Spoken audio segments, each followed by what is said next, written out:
Hello, and welcome to Up Close and Personal with Inelia Benz. I'm your host, Helene Lipson. For our listeners not yet acquainted with Inelia, she was born in Chile and entered this world directly from source energy without any karmic debt, and she came into this life with a sense of knowingness on a pure mission.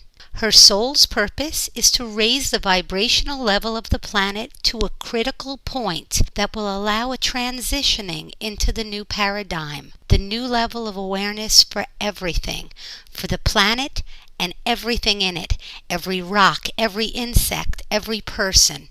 And to do that job, Anelia is a spiritual catalyst, awakening those asleep, helping those already aware to reach a higher vibrational level. And she's even traveled to different geographical areas in various ways for the sake of cleansing it so that the vibration can come through properly. I am so excited to talk with Anelia today about the animal kingdom. Not only am I interested in the domestic pets that she's chosen to bring into her life, but I'm wanting to hear her take on the animal kingdom, all animals of the world, and their mission and journey.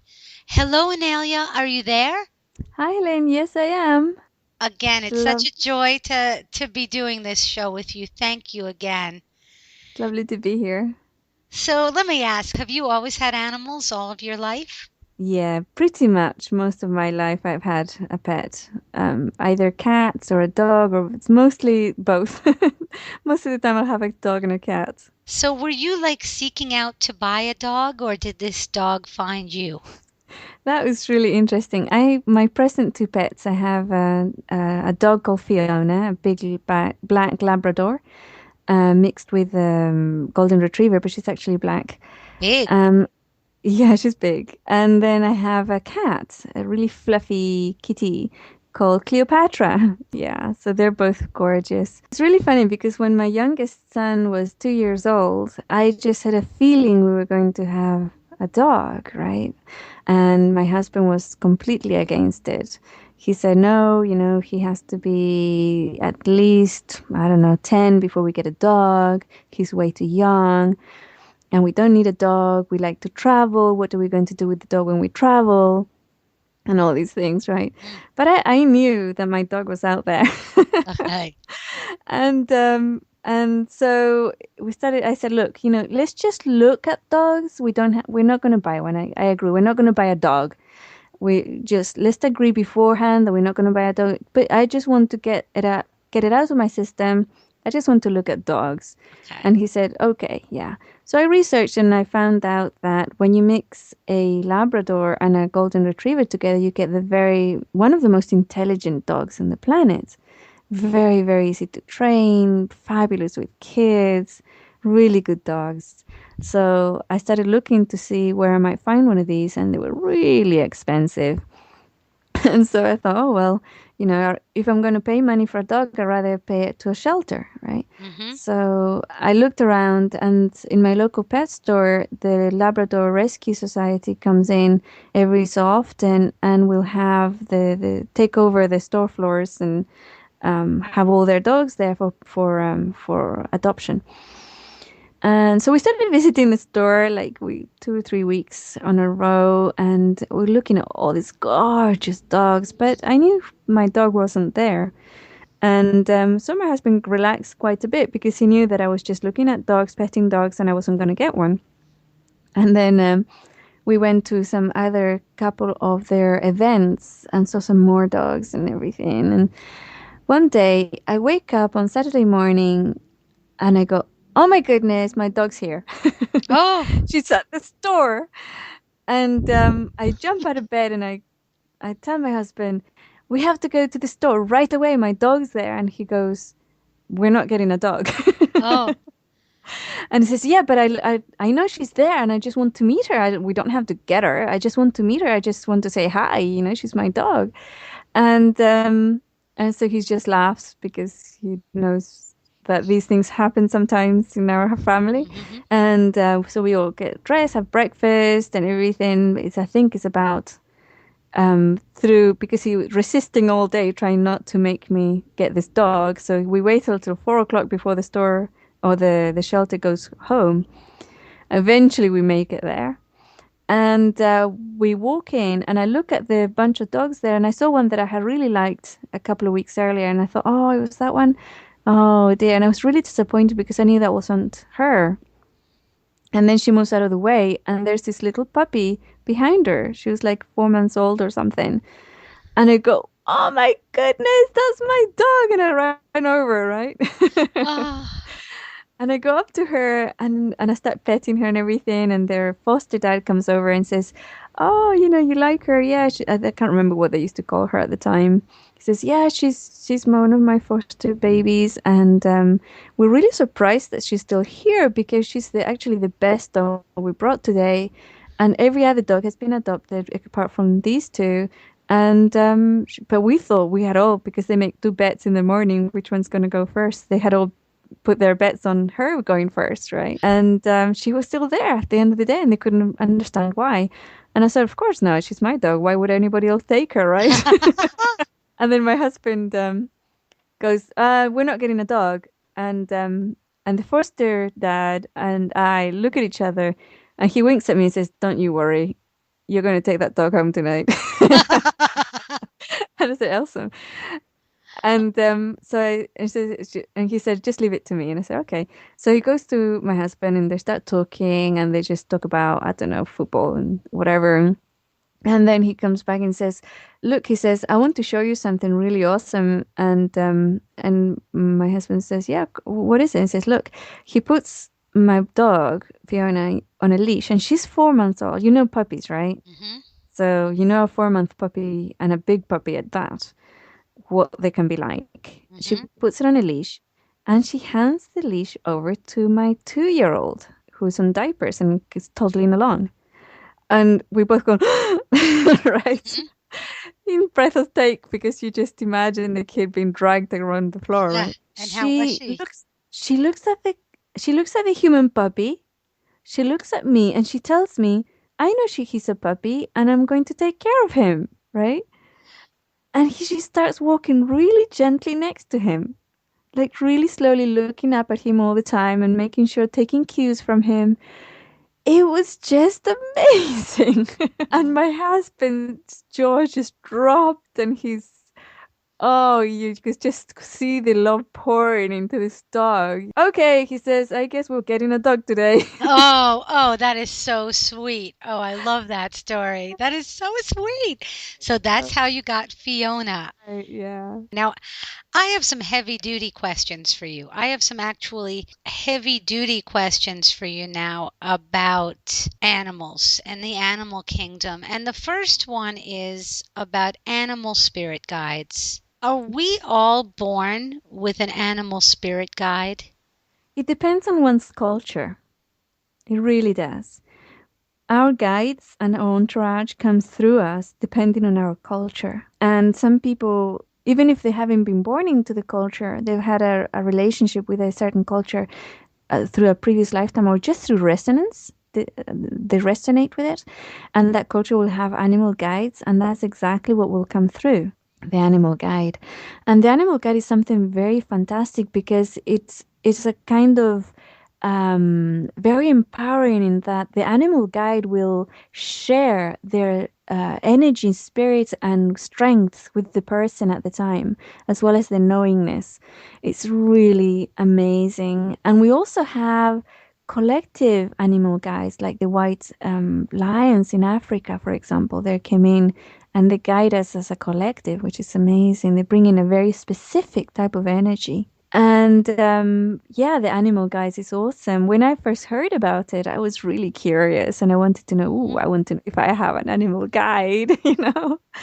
And the funniest thing happened because I was with my first husband at the time, who was very psychic, and I was sleeping in bed, and I went to bed thinking, tonight I want to meet my animal guide. I want to know what my animal guide is. Mhm. And also, on a note here. our animal guides is not the same all our entire life. It can be, but often depending on where we are at the time and what we're working through or what we are creating or whatever, our animal guides change, right? So what is our animal guide as a teenager might be different to what it is as an adult or as a child or whatever, or even Mm. through different situations. And sometimes we have, and we can call upon different ones as well. So anyway, going back to my little story, we went to bed and I was fast asleep. And then all of a sudden, I wake up to this enormous scream, right? And it was my husband just giving this terror-filled scream. And he jumps out of the bed and puts the light on and looks at me. And I said, "What happened?" Well, it's like waking up like that is Yeah. really traumatic, right? What's Yeah. going And he said, "You were a black panther. You were lying there. You were a black panther and you licked my face." And he was rubbing his face. And I go, "Oh, so that's my animal guy right now." How cool is that? Streaming. And he said, "No, I was not. I wasn't. Why did you do that? You did that just to scare me and stuff." And then he went on to his little drama thing, right? But it was just amazing, really amazing. Wow. And like that, it was the moment that I woke up, I felt that difference. I felt that different shape, form, or whatever. And he said later on when he calmed down, he said that when he switched on the light, I was still in that shape, and then I changed, like morphed back into human shape. Right, that's what he saw, and it was like, yeah, that was Wow. awesome. But yeah, Wow. and guides, if you haven't tapped into it yet, oh my goodness, do research it, have a look, and have the intention to tap into your animal guide right now. It's absolutely amazing, awesome experience. The one thing I am sure of is when I moved from New York to Florida, I felt that there was an Indian and a wolf that was with me, but I don't really see them anymore. Mm. But I call in animals. I love dolphins. I just love Mm. them. Love, love, love, love dolphins. And I swim laps every day, whether it's in a pool or whether I swim in the ocean. And I imagine that the energy of dolphins is with me. Sometimes Uh, I even turn in awesome. the pool and imagine seeing dolphins. Wow. I don't know that I've never morphed into anything or anything like that. And I feel that I don't know whether the dolphin is my animal spirit guide, but I'm calling in the dolphin energy or the Mm. collective energy of all dolphins to help me. Oh, yeah. I mean, that's for sure. I mean, that's exactly what it's about. Can animals reincarnate into people or can people reincarnate into animals? We can actually incarnate into any body that we want. Oh. You can even borrow bodies for a little while and then, give them back to their owners. But yeah, the if somebody's asleep and they're having a natural type thing, evolutionary journey, they wouldn't regress back into animal form, because they're too full of other stuff, right? To be able to incarnate into a purer form like that. And but animals themselves, they do reincarnate. Again, there's a personal story that I can tell you about that. With regards to my brother, he had a kitten, a cat, called Sheila, and she was a really nasty cat. She was cruel and nasty. She was Oh, absolutely gorgeous, beautiful, but she was a really nasty little cat. oh no. And she died, unfortunately, we think, being used for medical research. We saw her, like my mother saw her in a vision, my brother too, being like basically tortured, and that was part of her journey. I mean, she tortured people, she tortured other animals, and that's exactly how she went. And then he was years later, decades later, he was visiting. I can't remember if it was France or Germany, but he was in a business trip and he was with his wife. And they were walking down, having a walk in the evening, and all of a sudden, this German shepherd, he felt his cat nearby. My brother felt his cat. He looked, and it was a German shepherd, right? It's an enormously huge German Shepherd being walked by a woman, and she was quite the distance away. And he just knew that was Sheila. He just knew it 100%. And he just stood there looking at this dog thinking, oh my goodness, you've really come a long way. This you're this enormously beautiful German Oh, Shepherd, which she used to hate, by the way, when she used to attack German Shepherds. And here she was, fabulously big German Shepherd. And all of a sudden, this dog looks at my brother from a distance and just runs to him. He gets away from her owner or his owner. I don't know if he was a male or female. The woman just let go of the leash because she just pulled so hard and ran all the way to my brother and just went nuts. Just jumped on him and licked his face, and there was just tears running on both sides, and it just, oh my goodness, it was such a wonderful meeting. And the woman was running to them and saying, apologizing tremendously and saying that that dog had never, ever, ever done that with anybody. That was the first time she had ever seen the dog behave that way, and she was just shocked. She was completely shocked at the behavior of her dog. Yeah, they said goodbye, and my brother just left, oh, just crying for days. oh, I am so blown away. That's an intense story. That is an intense story. I sometimes think that the dog I have now, Jones, was a dog of mine who died before that.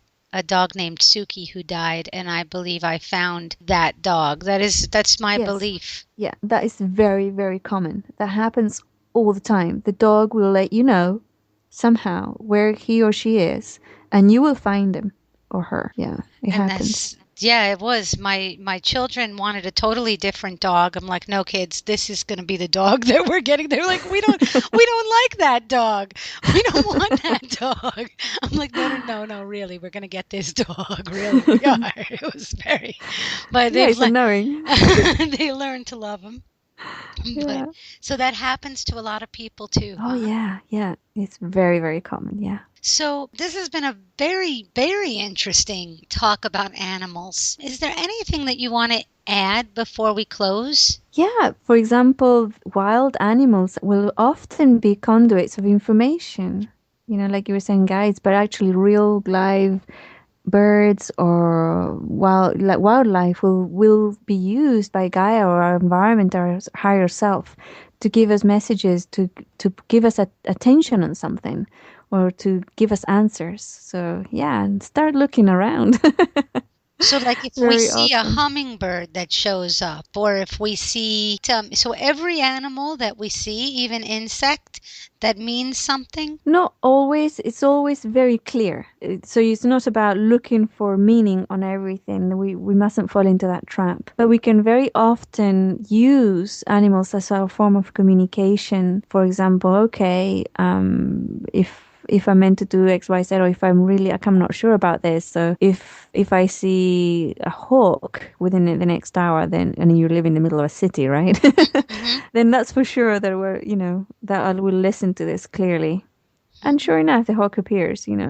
But sometimes it's just something, if it touches you, it means there's a message behind it. If it doesn't, then there isn't. Hmm. That's the way that works. Yeah. Interesting, like as a sign. hmm And of course, animals, everybody knows about the familiars, right? Which is where we said to have familiars. Animals can be mystical tools as well. Like how Yeah. so? Energetically speaking, you can have a pet, and I know for a fact that Fiona, my own pet, it's a mystical, a familiar as well, in that she gauges vibrations for me, because vibrations go right through me. So most of the time, I'm not aware that something's happening at a vibrational level, and she will gauge them for me, and she will have particular reactions to certain vibrations, so that I'll be able to listen to and hear and see. So yeah, Very interesting. yeah. And actually, this was an absolutely fascinating program. And I thank you again. For our friends out there listening, join us again on Up Close and Personal with Inelia Benz. Inelia will be talking about music. This is Helene Lipson, your host, sending you love, light, and blessings until we meet again. Namaste.